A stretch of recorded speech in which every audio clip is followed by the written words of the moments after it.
अब नारद जी ने प्रश्न कर दिया सनत कुमारों से, महाराज आपकी कथा का हमने चमत्कार तो बढ़िया देख लिया, सामने ही देख लिया, और कोई चमत्कार है?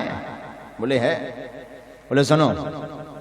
नारद जी इस कथा को सुनकर के केवल भक्ति देवी के ज्ञान और वैराग्य ही नहीं जागते, ये कथाएं ऐसी है जीते जी तो ठीक है, मरने के बाद से भी उसके नाम से करवा दो तो तरन तारण कर देती है।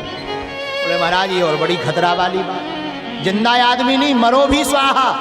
बोले मर गया हो, अग्निदान हो गया हो और उसने जिंदगी भर पाप किया हो, कभू राम ना जपो होवे, और उसके नाम से भी एक बार अगर आप भागवत कथा रखवा दो तो उसको भी गोविंद के धाम का स्थान प्राप्त हो जाता है।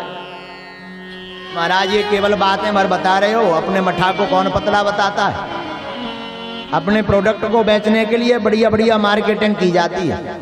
हो सकता हो आप बढ़िया मार्केटिंग कर रहे हो, पहले बढ़िया बताओ कोई ऐसा हुआ हो, पहले प्रमाण दीजिए। बोले बिल्कुल, सुनो। इतिहास पुरातनम अकृते, सुनिए एक इतिहास सुनाते हैं आपको। एक ब्राह्मण हुए, तुंगभद्रा नदी के किनारे एक ब्राह्मण रहते थे जिनका नाम था आत्मदेव। उनकी पत्नी का नाम था धुंधली देवी। ब्राह्मण देवता बड़े कर्मकांडी थे, पर धुंधली देवी बड़ी खतरनाक थी। ब्राह्मण देवता जितने सीधे, पंडितानी उतनी ही टेढ़ी थी। नाम था धुंधली देवी। जब तक पड़ोसन से लाठी चार्ज ना हो जाए पड़ोसी से, तब तक ये रसोई में हाथ ही नहीं रखती। इनका नियम था, संकल्प था, पहले 2-4 लोगों से लड़ाई होवे, इसके बाद ही भोजन पचेगा और बनेगा, ये नियम था। अच्छा, लड़ाई भी लड़ती थी तो बड़ी खतरनाक महाराज। जब लड़ाई लड़ती थी तो बगल में मटका रख लेती थी पानी का, उसमें गिलास भर के डाल लेती थी। किसी ने पूछ लिया ये मटका हुए क्यों गाली बकती रहती हो, मटका को अंदर रखे आओ, प्यास लगे तो पानी पी आया करो, फिर आ जाया करो। बोले नहीं, पागल हो क्या, हम जब लड़ाई लड़ते हैं तो गाली बकते हैं, गाली बकेंगे और कोई भी गाली सुनेगा तो निश्चित है गला सूखेगा। पानी पीने जाएंगे, जब तक पता चला तमाशा देखने वाले भाग जाएंगे, इसलिए हम अपना सामान बगल में ही रखते हैं, झंझट खत्म। भगवान की दया से ब्राह्मण देवता के पास सब कुछ था, बस एक ही कमी थी। बोले क्या? बोले कोई बेटा नहीं था, कोई संतान नहीं। और ये इतनी विचित्र कर्मगति इनकी। पेड़ को लगाते थे तो पेड़ बड़ा तो हो जाता था परंतु फल नहीं देता था। गौ माता दुहती हुई बछड़े के साथ घर लाती थी, लगती रहती थी, पर आगे कोई संतति नहीं देती थी। लोग बड़ा ताना देते, ब्राह्मण बड़े रुष्ट रहते अपने आप से।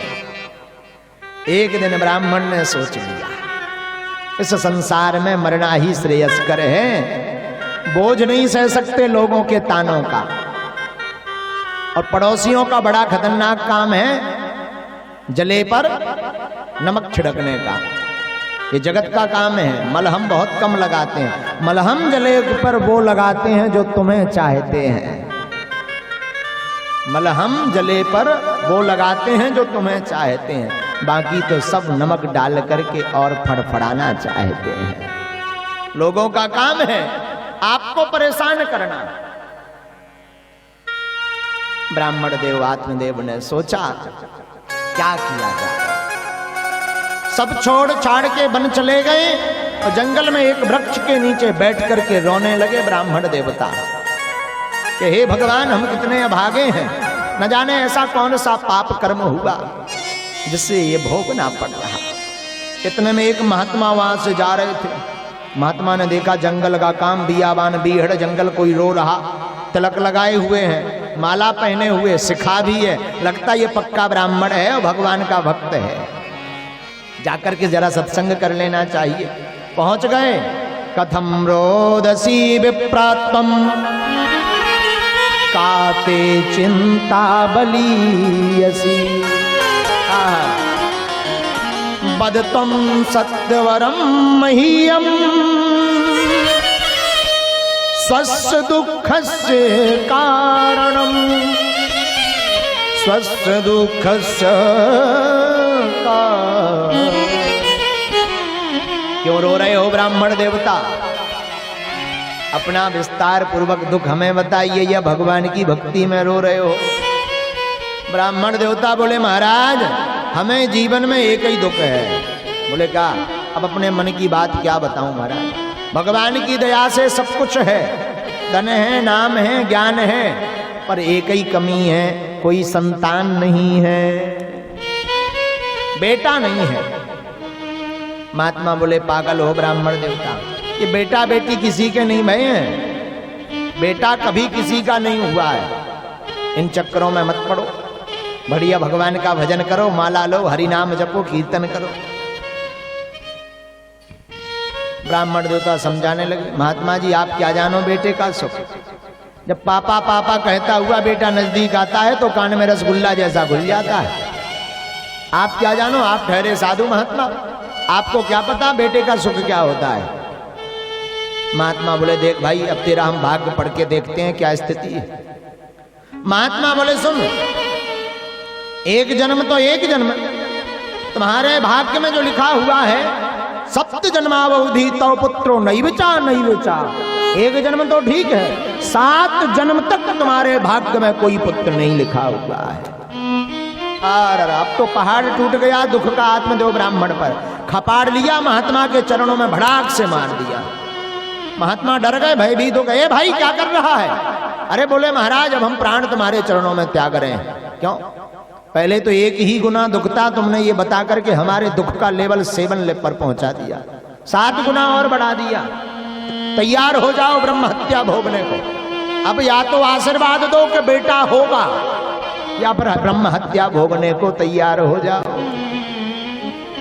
संत भगवान बोले बताओ खामा कहां से हम फंस गए सेंतमस में।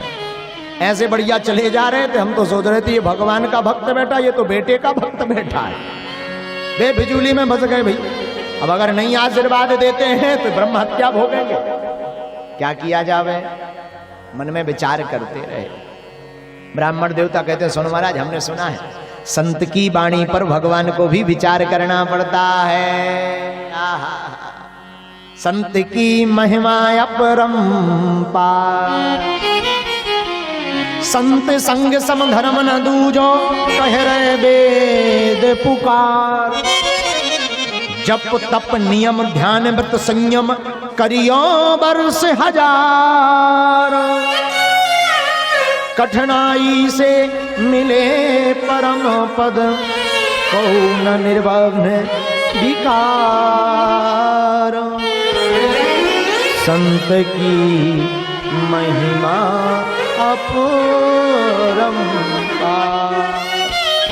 संत संग सम धर्म न दूजो। संत की बड़ी महिमा होती है। संत का अर्थ होता है जो अपने आप में इतना गूढ़ हो जाए जिसका कोई अंत ना हो, वो ही तो संत है। बोलो जय सिया राम। जय श्री राम। अब बड़ा प्रश्न उठा, क्या किया जावे? ब्राह्मण देवता ने कहा महाराज या तो ब्रह्म हत्या भोगिए या आशीर्वाद दीजिए। एक फल निकाल दिया ब्राह्मण देवता ने, लो। ब्राह्मण देवता को संत महाराज ने दे दिया। ब्राह्मण देवता ये फल लीजिए, धर्म पत्नी को खिला देना, भगवान ने चाहा तो तुम्हारे घर पर भी बेटा ही होगा। आहा, अब बड़े खुश हो गए। जय हो महाराज आपकी। कोई नियम धनियम तो नहीं करना है? हाँ हाँ करना है, पवित्रता रखनी है, राम नाम का जप करना है। गर्भ अवस्था जब आ जावे तब और ज्यादा मंत्र जाप, भगवान की कथा सत्संग सुननी है। महाराज इससे होगा क्या? गर्भ में जब शिशु पलता है तो माताएं जिस चीज का ज्यादा चिंतन करती हैं गर्भस्थ शिशु पर, वही प्रभाव पड़ता है। कई माताएं हमें सुनाती महाराज हमारा बेटा बड़ा नचैया है। अब फिल्म देखी होगी गर्भावस्था में तो बेटा तो नचैया पैदा होगा ही, भक्त कहां से पैदा हो जाए भैया।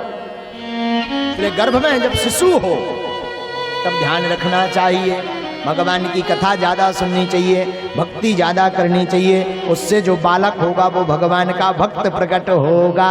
बोलो राधे। ये नियम है ब्राह्मण देवता। आत्मदेव ब्राह्मण ने फल लिया, दंडवत प्रणाम करके ब्राह्मण देवता चले आए घर को। घर पर आए, पत्नी को दिया, लो फलवक्षेण गर्भा स्याद गर्भेणो दर वृद्धिता। देवी जी ये फल एक महात्मा ने दिया है, इसको पा लीजिए। फल के खाने से भगवान की दया से तुम भी गर्भवती हो जाओगी, अपने घर पर भी बेटा ही होगा। इतना कह के ब्राह्मण देवता गांव में चले गए खुशी बताने, देखना हमारे घर पर भी 9 महीने बाद किलकारियां गूंजेगी, हमारे घर पर भी प्रसन्नता आवेगी। क्यों चिंता करते? अब आज के बाद मत कहना, हमें ताने मत देना, हमें बातें मत सुनाना। आहा, इधर धुंधली देवी बड़ी खतरनाक है, फल लिए हुए बैठी थी, खाऊं या ना खाऊं। इतने में पड़ोसन आ गई, अरे बहन क्या कर रही हो?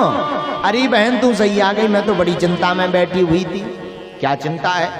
बस एक ही चिंता है। धुंधली देवी कहती हैं, बहन सबसे बड़ी चिंता है कि मैं सोच रही हूँ ये फल खाऊं या ना खाऊं। क्यों?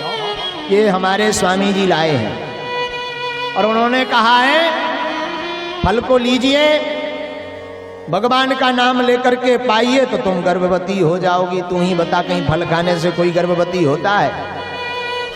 पड़ोसन कहती, बहन तुझे क्या टेंशन है, संतों का आशीर्वाद है, फल को खा ले। और धुंधली देवी कहती है, एक बात बता बहन। हाँ पूछ। हमने सुना है कि कहीं में सचमुच अगर गर्भवती हो गई तो हमने सुना है जो स्त्री गर्भवती हो जाती वो बड़ी कमजोर हो जाती है। तुझे कौन सी दिक्कत है? तुझे कौन सा कुश्ती लड़ने जाना है? क्या दिक्कत है तुझे? नहीं, और तो कोई दिक्कत नहीं है, बस यही दिक्कत है कि भोजन कम होगा, भोजन कम होगा तो रूप ढल जाएगा, फिर लोग मुझे देखेंगे नहीं। बड़ी विचित्र बात, तू पागल है, बाबरी है, दिखने के लिए जी रही है क्या? बेटा होना चाहिए, संतति बढ़नी चाहिए, परिवार बढ़ना चाहिए ना। ना एक और टेंशन है। क्या? हमने सुना जो स्त्री गर्भवती हो जाती वो चल नहीं पाती, दौड़ नहीं पाती, भाग नहीं पाती, काम नहीं कर पाती है। बात बिल्कुल सही है, तुझे क्या दिक्कत है? अरे तू नहीं जानती मेरी ननंद बड़ी चोरनी है, वो घर पर काम धाम करने के बहाने आएगी, सारा माल चुरा करके ले जाएगी, इसलिए मुझे फल को नहीं खाना है। अरे तू बाबरी है, भगवान की कृपा है, फल को खा ले, ये सब झंझटों में मत पड़, अपनी बहन को बुला लेना। अच्छा एक बात और बता बहन। आप पूछ। हमने सुना जो स्त्री गर्भवती हो जाती वो दौड़ नहीं पाती है। बात तो सच है, तुझे कौन सा दौड़ने जाना है? मिलिट्री में भर्ती होने जाना है क्या? नहीं, दिक्कत यह है शायद मैं गर्भवती हुई और दौड़ नहीं पाई, घर में आग लग गई, सब तो भाग जाएंगे, मैं घर पर ही मर जाऊंगी। तो पड़ोसन कहती ये निश्चित है कि आग लगेगी? बोले ये भी निश्चित थोड़ी है कि आग नहीं लगेगी, तू गारंटी ले। पड़ोसन बोली गारंटी हम क्यों ले? भाई हम नहीं लेने वाले, क्या ठिकाना तू ही रख दे आगे, हम गारंटी हार जावे, इसलिए भाई गारंटी वारंटी नहीं। अंत तो गत्वा पड़ोसन अपना माथा पीटती घर को चली गई। इतने में धुंधली देवी की एक बहन आई, उस पर भगवान की बड़ी कृपा थी। 2 ठैया बालक घर पर छोड़कर आई थी। 2 बालक आगे चल रहे थे, उसके ही बेटा, एक बेटे को 9 कुदैया लिए हुई थी और एक बेटा गर्भ में पल रहा था। भगवान की बड़ी दया, क्रिकेट टीम तैयार हो रही थी। अब वो भी आ गई।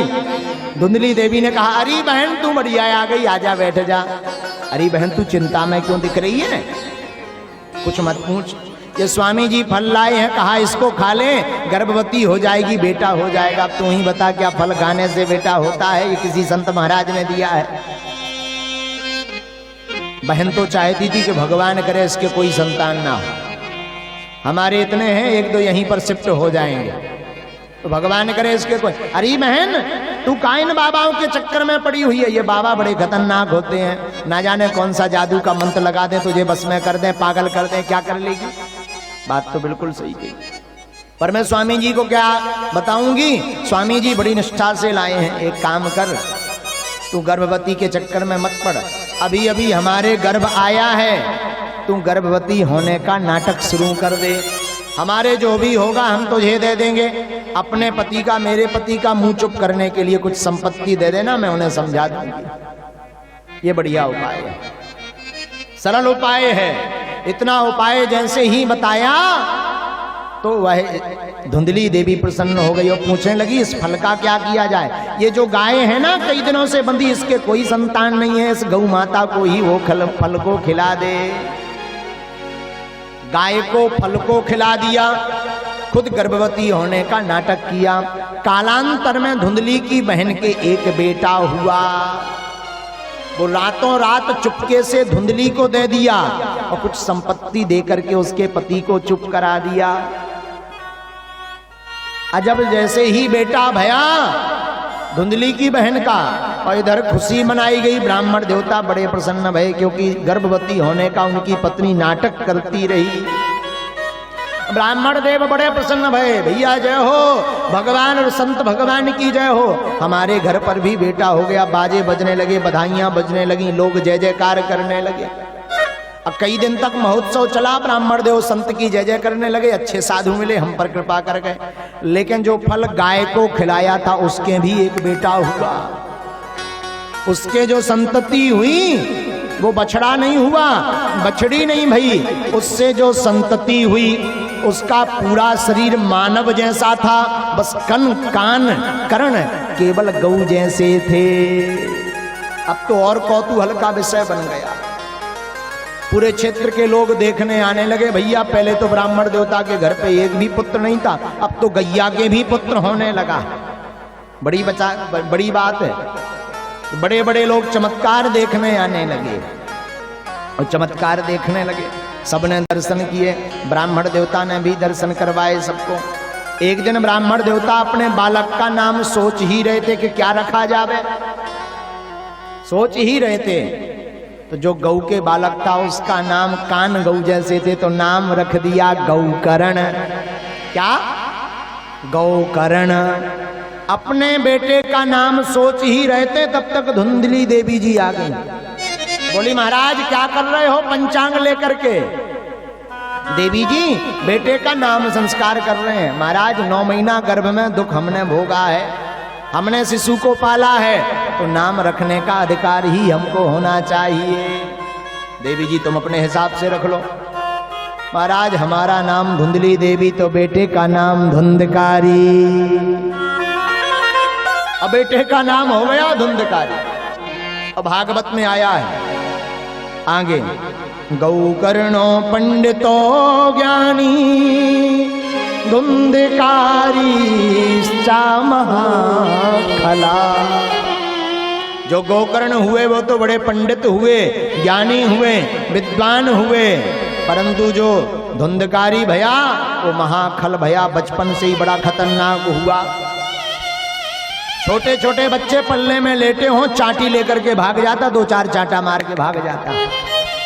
बचपन से ही खतरनाक। कोई अंधा व्यक्ति रास्ता पूछे तो कुआं में गिरने की रास्ता बता देता, दूसरे गांव की रास्ता बता देता, काऊ और के घर में घुसवा देता।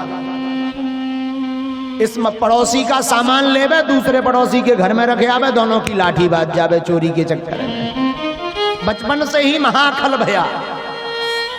बड़ा हुआ तो धुंधकारी ने 5 वेश्याओं को रख लिया। ध्यान से सुनिए, 5 वेश्याओं को रखा और घर का सारा संपत्ति वेश्याओं को देने लगा, धन देने लगा। धीरे धीरे धन समाप्त हो गया तो पिताजी को पकड़ लिया, पीटने लगा। पिताजी आपने छिपा करके संपत्ति को रखा है, बताओ कहां पर रखा हुआ है? पिताजी हाथ जोड़ने लगे।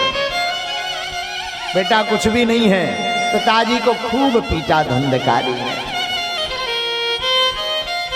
आवेश में आकर के भाग गया। आत्मदेव आज फिर रोने लगे। पहले भी रो रहे थे क्योंकि बेटा नहीं है, और आज रो रहे हैं कि बेटा क्यों हुआ। आंखों से आंसू रुकते नहीं। इतने में गोकर्ण जी आ गए। सुनो पिताजी, ये संसार है, जगत में कोई किसी का नहीं है। गोकर्ण कहते पिताजी यात्रा है, जीवन एक यात्रा है, और यात्रा में सहयात्रियों से प्रेम होना बड़ा गड़बड़ है। ट्रेन पर बैठो आप, रिजर्वेशन रहता है तो सामने वाली सीट पर भी एक यात्री बैठा रहता है। तुम जाओ, हाँ जी कहाँ से आए हैं, तो वो बताएंगे हम फलानी जगह से। कहाँ जा रहे हैं, फलानी जगह जा रहे हैं। दो चार बातें हुई, मित्रता बढ़ गई, प्रेम बढ़ गया, प्रीति बढ़ गई। लो जी घर से हम कुछ लड्डू लाए हैं, हमारी देवी जी ने बनाए, पाओ जरा। हम भी हलवा लाए हैं, तुम भी खाओ जरा। दोनों में बड़ी घनिष्ठता बढ़ गई। इतने में सामने वाले का स्टेशन आ गया। अब तुम खूब रो, मत जाइए, रुक जाइए, मत जाइए, आपके बिना अब हमारा यात्रा अधूरा है, हमें बड़ा बुरा लगेगा, हम किससे बातें करेंगे, आप ही तो सब कुछ थे। देखो कितनी बातें की, मीठा मीठा खिलाया, और खवाएंगे, रुको। अब वो चाहे भी रुके भी तो काले काले कोट वाले आएंगे, धक्का मार करके फेंक देंगे बाहर। उसी प्रकार संसार भी एक यात्रा है। ये जितने भी रिश्ते नाते हैं ना, माता पिता भाई बहन पुत्र पुत्रियां, ये भी सहयात्री हैं। बातें होती हैं, प्रेम बढ़ता, वो लड्डू खिलाते, मिठाई खिलाते, पान खिलाते, बरमाला डालते, माता के हम चरण छूते, पिता के चरण छूते, मित्रता बढ़ती जाती। और जब उनका स्टेशन आता है तो शमशान पे जाके बार देते हैं। अब कितना भी प्रयास करो, मत जाओ, हम बारेंगे नहीं, रुक जाओ पिताजी, आपके बिना हम कैसे रहेंगे, आप मार्गदर्शन देते हैं। अरे भाई चाहे करके भी वो नहीं रुक सकता, काले काले जम के दूत आते हैं, स्टेशन आते ही वो उन्हें पकड़ करके ले जाते हैं। ये संसार एक यात्रा है, इस यात्रा से प्रेम नहीं होना चाहिए। प्रीत करो तो मोहन से, जग तो ये सारा झूठा है। प्रीत करो जो तो मोहन से, जग तो ये सारा भैया झूठा है। प्रीत करो तो मोहन से करो, जग सारा झूठा है, कोई अपना नहीं है, सब बेगाने हैं। तय में तोड़ तोड़ में माया, सब प्रपंचों में फंसाए हुए हैं, आपको फंसे रहो जब तक हो, और जहां मरघट का टिकट कटा सो जय सिया राम। आएगा बुलावा तो जाना पड़ेगा, आएगा बुलावा तो फिर जाना पड़ेगा। चले ना बहाना वहां पर किसी को, भैया चले ना बहाना वहां पर किसी को। आएगा बुलावा, जाना पड़े, कितनी बहाना, बिटिया को ब्याह हो जाना, मनाता ना दे ठहर जा ना। जब का टिकट कट गया सो कट गया, चले ना बहाना वहां पर किसी का। राजा हो रानी या हो फकीरा, राजा हो रानी हो फकीर हो साधु हो, सब समान हैं उनकी नगरी में। पिताजी इन सब प्रपंचों में आप बिल्कुल मत पड़ो। गोकर्ण जी महाराज पिताजी को समझाते हैं, और आत्मदेव ब्राह्मण सब कुछ परित्याग करके वन की ओर भाग जाते निर्जर वन में, और भागवत कथा का दसम स्कंद का स्मरण करते करते भगवान के स्वरूप का स्मरण करते करते अपने आप का परित्याग कर देते हैं। इधर धुंधकारी ने अपने प्रपंच और बढ़ाए, माता को भी एक दिन खूब पीटा, धुंधली देवी को। देखो बालक को डॉक्टरी दे पाओ ना दे पाओ, धन दे पाओ ना दे पाओ, गाड़ी दे पाओ ना दे पाओ, पर संस्कार जरूर दो। ध्यान रखिएगा, बेटा को कुछ दो अथवा मत दो, परंतु संस्कार जरूर दो। अगर संस्कार नहीं देंगे तो कल्याण आपका नहीं होगा, आपके लिए ही खतरा है। और ध्यान रखिएगा, बेटा करेगा पाप, भोगेंगे कौन? बाप। आज के जमाने में बेटा करे पाप, भोगता है बाप। हाँ, लड़का जब पकड़ में नहीं आता तो बाप को ही पकड़ा जाता है, तो ध्यान रखिएगा। इसलिए अपने बेटा को ऐसे संस्कार दो कि कल के दिन तुम्हें रोना ना पड़े, पछताना ना पड़े। मतलब कि धर्म के अनुसार, अध्यात्म भाषा अनुसार, बाढ़ ही पुत्र पिता के धर्म। पुत्र पिता के धर्म से बढ़ता है, और बाप का धर्म तेज होगा तो पुत्र भी बढ़ेगा। पिता जिन जिन को झुकेगा बेटा भी उनको ही झुकेगा। पिता बीड़ी पिएगा तो बेटा पहले बगल में बैठ करके धुआं सूंघेगा, बाद में जब 2-4-10 दिन धुआं सूंघ लेगा तरीके से, पिताजी बड़ा नाक से घुटर घुटर करके धुआं निकालते हैं, हम भी जरा ट्राई करेगा। अब बाप जी जब चले गए घर से तो जूठी टुकड़ियां ढूंढेगा, फिर अब वो टुकड़ियों को पिएगा। अब कई दिन टुकड़ियों से काम चला लिया तो फिर बीड़ी मांगने लगेगा, बीड़ी मांग करके पिएगा, फिर खुद ही बंडल जो है जेब में रख करके पिएगा। ये संस्कार हैं। इसलिए जैसा बाप करता है, बेटा हो अथवा बेटी, माता पिता के सत्कर्मों का, संस्कारों का प्रभाव बेटा पर पड़ता है, बेटी पर पड़ता है। इसलिए घर में ऐसा माहौल बनाए रखो ताकि बेटा और बेटी पर विपरीत प्रभाव ना पड़े। महाराज कोई जन्म से ही बड़ा एकड़ा प्रकट होता है, उसके लिए क्या उपाय है? भैया उसके लिए तो कोई उपाय नहीं है। हनुमान जी रावण को खूब समझाते रहे, बिना मारे मरे हुए सारा बचा ही नहीं भैया, कोई उपाय नहीं है। रावण बुद्धि के लोग बिना मरे मानते ही नहीं है। इसलिए याद रखिएगा, जितना हो सके उतना संस्कार बांटिए, सत्कर्मों को बांटिए, हरि चर्चा को बांटिए, साधु संगति को बांटिए, ब्राह्मणों की संगति को बांटिए, महापुरुषों का, संतों का जीवन परिचय पढ़िए, पढ़ाइए, बेटा को सुनाइए, गुरुजनों की सेवा करवाइए, माता पिता की सेवा कीजिए, तो बेटा के अंदर भी, आपकी संतति के अंदर भी वही धर्म उपजेगा। खुद दारू पिए पड़े रहोगे तो बेटा भी तो चोर ही बनेगा। इसलिए ध्यान रखिएगा, धर्म संस्कार आपसे ही बेटे में प्रकट होंगे। फिर आप सुनाओगे महाराज ऐसा हो गया, वैसा हो गया, हमारा बेटा बड़ा बिगड़ गया। अरे बाड़े पुत्र पिता के धर्मा, जैसा कर्म पिता करता बेटा को वैसे ही भोगना पड़ता है, बेटा के ऊपर प्रभाव भी वैसा ही पड़ता है।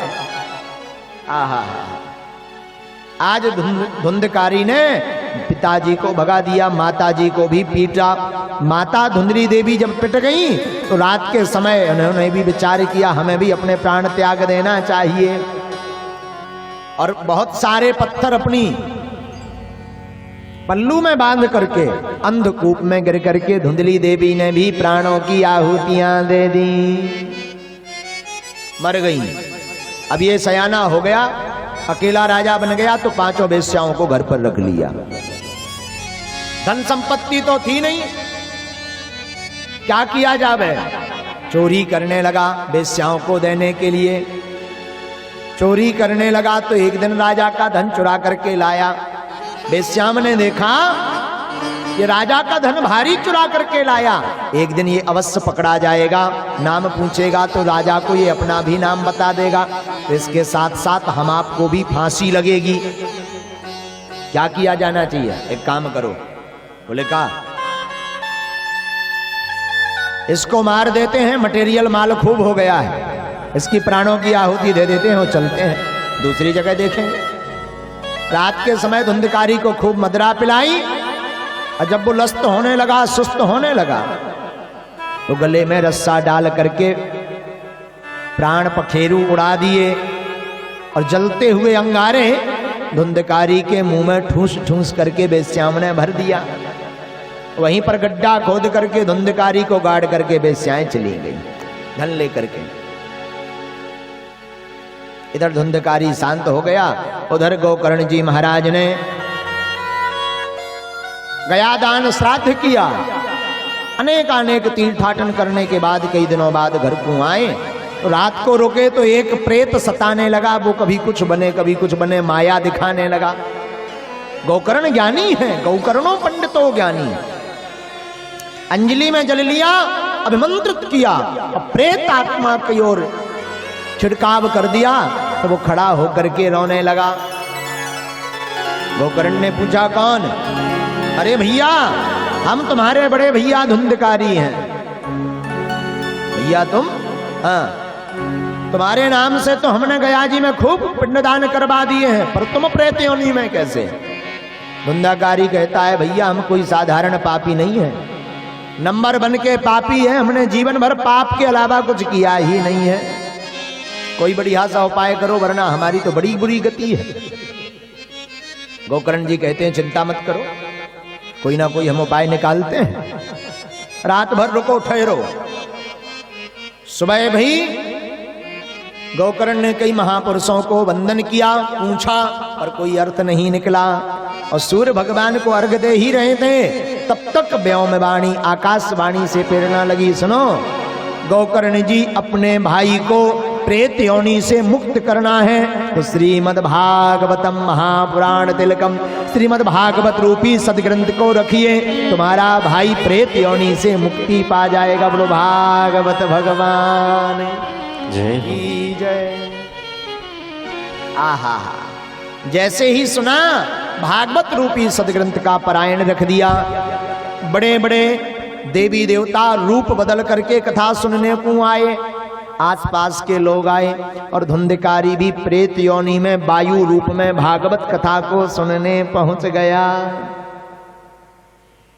और जैसे ही पहुंचा तो बैठने का स्थान तो दिखा नहीं, 7 गांठ का एक बांस लगा हुआ था, सबसे ऊपर की ग्रंथि पर बैठ गया और कथा को चित्त पूर्वक सुनने लगा।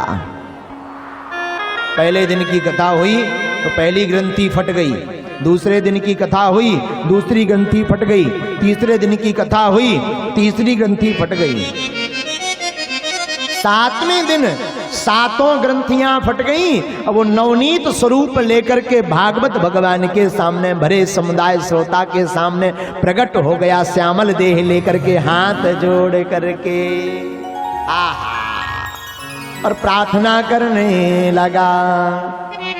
धन्या भागवती वार्ता प्रेत पीड़ा विनाशनी, सप्ताहोऽपि तथा धन्यः कृष्णालोक फलाप्रदा। धन्य है महाराज, भागवत की कथा धन्य है। धन्य आप हैं जो मुझ जैसे महापापी प्रेत को भी तरन तारन कर दिया। धन्य है, धन्य है। बोलो भागवत भगवान की जय हो। इतने में देखा भगवान श्री हरि का पुष्पक विमान धुंधकारी को लेने के लिए आ गया, भगवान के पार्षद लेने को आ गए। गोकर्ण ने हाथ जोड़कर निवेदन किया, महाराज भैया का तो तरन तारन हो गया, सो तो ठीक है। एक बात समझ में नहीं आई, कथा तो सबने सुनी है, पर ये विमान एक जनों के लिए स्पेशल क्यों आया है? सबको आना चाहिए ना, ये तो कृपा में जो है भेद किया गया। बढ़िया जवाब दिया किसी ने, नहीं महाराज इसमें गलती तुम्हारी नहीं है, प्रश्न बहुत सुंदर किया, परंतु भागवत को सुना सबने है पर गुना केवल एक ने है। सुनने से अर्थ नहीं निकलता, जो सुन करके कथा को मनन करता है, चरित्र में धारण करता है, उसी के ऊपर उस कथा का प्रभाव व फल प्राप्त होता है। इसलिए धुंधकारी के लिए यह विमान आया है। इतना सुना, धुंधकारी सबको वंदन करके भागवत की महिमा गा करके चला गया। श्रवणस्य विभेद फल वेदो अत्र संस्था, श्रवण का फल है। दोबारा कथा की गई, सबके लिए विमान आया, सबका तरन तारण भया।